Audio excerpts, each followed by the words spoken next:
ബിസ്മില്ലാ വൽഹംദുലില്ലാ വസ്സലാത്തു വസ്സലാമു അലാ അഷ്റഫി റസൂലില്ലാ വഅലാ ആലിഹി വസ്വഹ്ബിഹി അജ്മഈൻ അമ്മാ ബഅദ്. ബഹുമാനാദരവുകൾ നിറഞ്ഞ ഉസ്താദുമാർ, മറ്റെൻ്റെ ശബ്ദം ശ്രവിക്കുന്ന മുതഅല്ലിം സുഹൃത്തുക്കളെ, ഞാനിന്ന് നിങ്ങൾക്ക് മുമ്പിൽ ഈ ഒരു അസ്ലബ് മുഹൂർത്തത്തിൽ ഇസ്ലാമിൽ നിന്ന് പുറത്തേക്കുള്ള വഴി കാണിച്ചു കൊടുക്കുന്ന വഹാബിസവും കമ്മ്യൂണിസവും എന്ന വിഷയത്തെ ആസ്പദമാക്കിക്കൊണ്ട് അല്പകാലം സംസാരിക്കുവാനാണ് എഴുന്നേറ്റ് നിൽക്കുന്നത്. അല്ലാഹു സുബ്ഹാനഹു വ തആല തൗഫീഖ് നൽകി അനുഗ്രഹിക്കുമാറാവട്ടെ.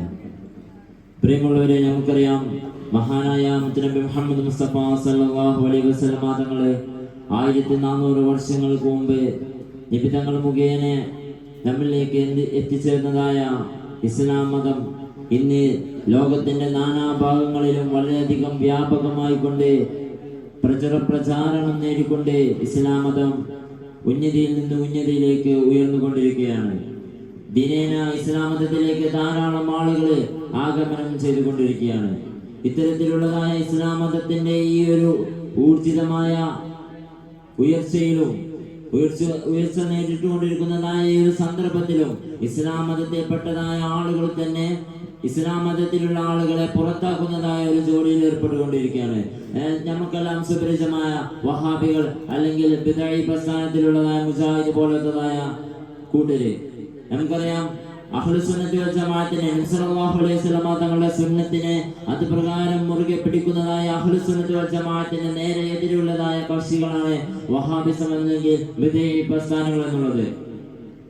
വഹാബിസത്തിന്റെ നേതാവ് മുഹമ്മദ് ഇബ്നു അബ്ദുൽ വഹാബ് നജ്ദി, അദ്ദേഹത്തിന്റെ ഒരു പ്രസ്താവന, അല്ലെങ്കിൽ അദ്ദേഹം കാണിച്ചു കൊടുത്തതായ മാർഗങ്ങളെ ദർശിച്ചുകൊണ്ട് അതിന്റെ പിൻഗാമികളായിക്കൊണ്ടാണ് നമ്മൾക്ക് മുമ്പിൽ കാണാൻ സാധിക്കുന്നതായ മുജാഹിദ് പ്രസ്ഥാനങ്ങളാണെങ്കിലും അല്ലെങ്കിൽ മറ്റു ബിദ്അഈ പ്രസ്ഥാനങ്ങളാണെങ്കിലും ഇത്തരത്തിലുള്ളതായ വഹാബി പ്രസ്ഥാനങ്ങളെല്ലാം മുസ്ലിം സമുദായത്തിലുള്ള ആളുകളെ തന്നെ ഇസ്ലാമിൽ നിന്ന് പുറത്താക്കുകയാണ്. ഒരു മനുഷ്യനെ, ഒരു കാഫിറായ മനുഷ്യനാണെങ്കിലും അദ്ദേഹത്തെ കാഫിർ എന്ന് വിളിച്ചാല് അതൊരു നിന്ദിക്കലാകുമ്പോൾ അത് ഒരു മുർത്തദിനുള്ള അവസരം വരെ ഉണ്ടാക്കുന്നതാണ്. നമുക്കറിയാം, ഒരു മനുഷ്യനെ നമ്മളൊരു കാഫിർ എന്ന് വിളിക്കുകയാണെങ്കിൽ അതിൽ രണ്ടാളയാള് കാഫിറായി മാറുന്നതാണ്. ഒന്നെങ്കിൽ വിളിച്ച ആള് കാഫിറാവും, അവന് മുസ്ലിം ആണെങ്കിൽ ഈ വിളിച്ച ആള് കാഫിറാവും. ഇനി നേരെ മറിച്ച് അദ്ദേഹം കാഫിറാണെങ്കിൽ കാഫിർ എന്ന് വിളിക്കുമ്പോൾ സ്വാഭാവികമായിട്ടും അദ്ദേഹം കാഫിറാവുന്നതാണ്. ഇത്തരത്തിലെ ഒരു മുസ്ലിമായ മനുഷ്യനെ കാഫിർ എന്ന് പരാമർശിക്കുമ്പോൾ ആ പരാമർശം നടത്തിയതായ ആളാണ് ഇസ്ലാമിൽ നിന്ന് പുറത്തു പോകുക, അദ്ദേഹമാണ് കാഫിറാവുക എന്നുള്ളത്.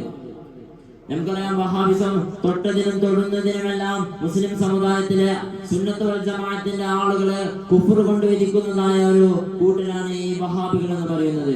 ഏതൊരു വിഷയം എടുത്തു നോക്കുകയാണെങ്കിലും നബിദിനം ആഘോഷിക്കുക, മൗലൂദ് ആഘോഷിക്കുക മുതലായ ഏതൊരു വിഷയം എടുത്തു നോക്കുകയാണെങ്കിലും, ബറാത്ത് നോമ്പ് നോക്കുക, അല്ലെങ്കിൽ മറ്റു സുന്നത്തായ നോമ്പുകള് എന്നിരുന്ന എല്ലാ വിഷയങ്ങളിലും ഇത് ചെയ്യുന്നവരെല്ലാം കാഫിറാണ് എന്നുള്ളതായ ഒരു കുഫ്ർ കൊണ്ടുള്ളതായ ഒരു കുഫ്ർ വിധിക്കുമ്പോൾ മുസ്ലിമായ ഒരു മനുഷ്യനെയാണ് ഇത്തരത്തിൽ കാഫിർ എന്ന് വിളിക്കുന്നത് എന്നുള്ളതായ ഒരു ബോധം ആ വഹാബി കൂട്ടർക്കുണ്ടാവല് നല്ലതാണ്. അതുപോലെ തന്നെ വഹാബിസത്തിന്റെ ആശയങ്ങളിലേക്ക് നാം ഒന്ന് പരിശോധിച്ച് നോക്കുകയാണെങ്കിൽ സുന്നത്ത് വൽ ജമാഅത്തിന് നേരെ എതിരെയുള്ളതായ ആശയങ്ങളാണ് അവർക്കുള്ളത്.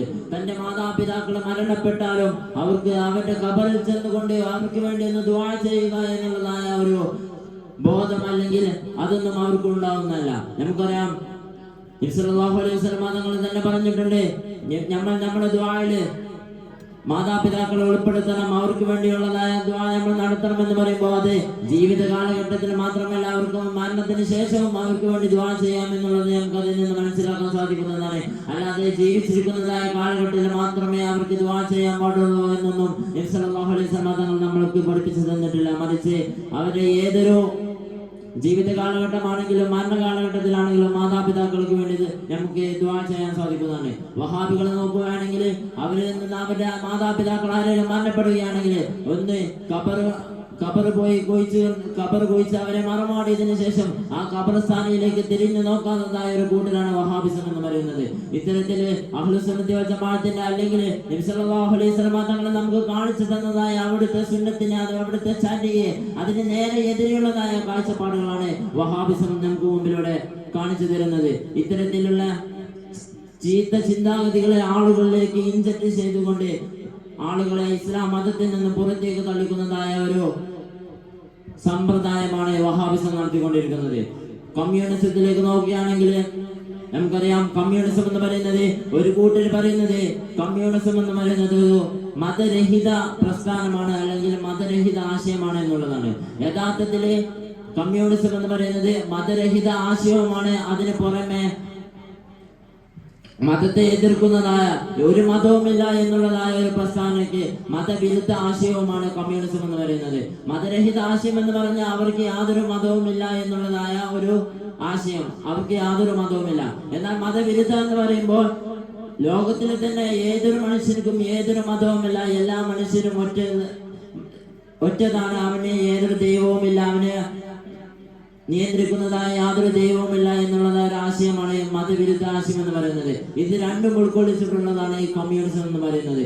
ഈ കമ്മ്യൂണിസത്തിന്റെ വക്താവായ കാരൽ മാർക്സിനെ പോലെയുള്ള ആളുകള്, ഇത്തരത്തിലുള്ള ആളുകള് ഒരു ദൈവവുമില്ല, ദൈവത്തെ എല്ലാം ഒഴിവാക്കിക്കൊണ്ട് മനുഷ്യനായി തന്നെ ജീവിക്കണം, അവർക്ക് മുകളിൽ വേറൊരു അധികാരികളുമില്ല എന്നുള്ളതായ ഒരു നിലപാടാണ് കമ്മ്യൂണിസം നമുക്ക് മുമ്പിൽ കാണിച്ചു തരുന്നത്.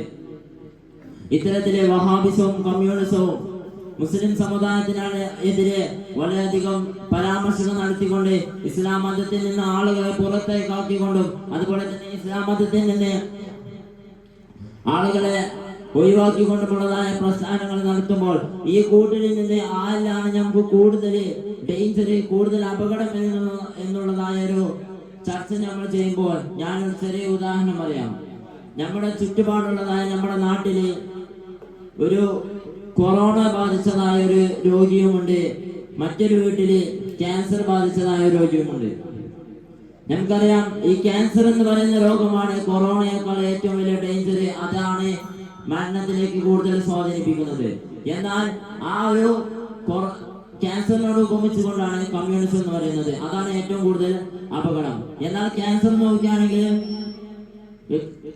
കൊറോണ നോക്കുകയാണെങ്കിൽ നമുക്കറിയാം, മറ്റുകളിലേക്ക് ഏറ്റവും കൂടുതൽ സ്പ്രെഡ് ആവുന്നതായ, മറ്റുകളിലേക്ക് അത് ഡേഞ്ചർ ആയിക്കൊണ്ടിരിക്കുന്ന ഒരു ഇതാണ് കൊറോണ എന്ന് പറയുന്നത്. അതാണ് വഹാബിസം എന്ന് പറയുന്നത്. മറ്റുള്ളവരെ മതത്തിൽ നിന്ന് ഒഴിവാക്കുന്നതായ ഒരു സമ്പ്രദായമാണ് വഹാബിസം.